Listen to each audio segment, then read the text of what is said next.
یه روزی همه زخمای زندگی خوب میشه، اما بعضی از حرفا هیچ وقت فراموش نمیشن. نه که چون حرف تلخه، نه، چون کسی بهت اونو میگه که اصلا انتظارشو نداری. رفتار بعضی از آدما هیچ وقت از ذهنت پاک نمیشه.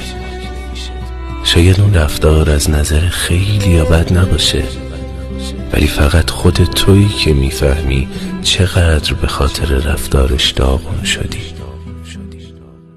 بعضی اوقات باید سکوت کنی یا فقط به خاطر خودت پیگیر چیزی نشی، اما هیچ وقت یادت نمیره که چی بهت گذشت تا گذشت.